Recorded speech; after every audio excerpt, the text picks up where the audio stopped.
the number of small family-run farms in Kentucky continues to decline, farmers are looking towards sustainable farming practices that focus on diversification and profitability rather than increasing farm size. One such method is aquaponics that combines both aquaculture and hydroponics. The plants utilize fish waste as nutrients for growth and clean water is recirculated for reuse by fish. Hi, my name is Janelle Hager and I'm a research associate here at Kentucky State University. This is our aquaponics demonstration greenhouse, and I'm just going to go through I'm just going to walk you through how the whole system works. It all starts with our fish feed, so this is really the crux of the whole system, and this is where all of our nutrients for our plants start.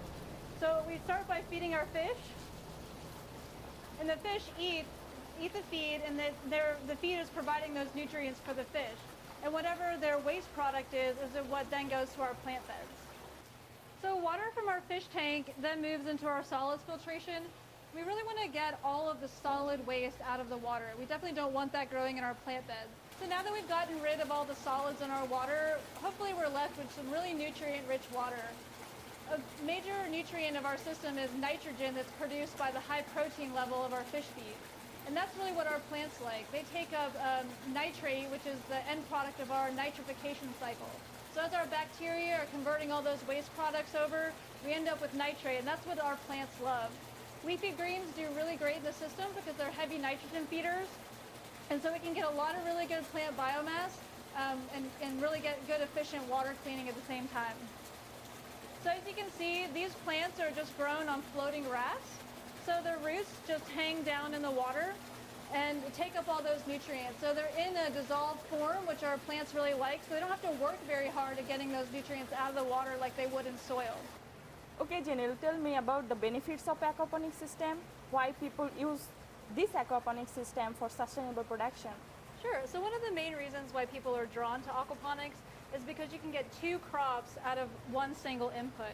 So our single input is the feed, but then again, you're also getting both plants and fish out of it. So really healthy vegetables and also a healthy protein source as well. Okay, Janelle, tell me your research about here and how does it contribute for sustainable food production?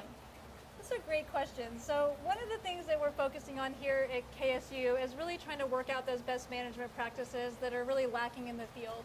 So we're looking at anything from kind of the lighting issues. So if you're doing indoor production or supplemental lighting in a greenhouse, what's the best use of energy per, how much produce you can produce in a square foot or square meter. So we're looking at kind of the energy requirements. We're looking at alternative fish and plant species. We're looking at utilizing our resources a little bit better. So how do we utilize that feed input? It's one of the most expensive parts of the aquaponics operation besides electricity and labor. So really trying to utilize those resources a little better is a primary focus. And through doing that, I think one of the best things about aquaponics is that you can really locate it anywhere. So it can be in a rural environment, it can be an urban city, closer to the higher populations and things like that.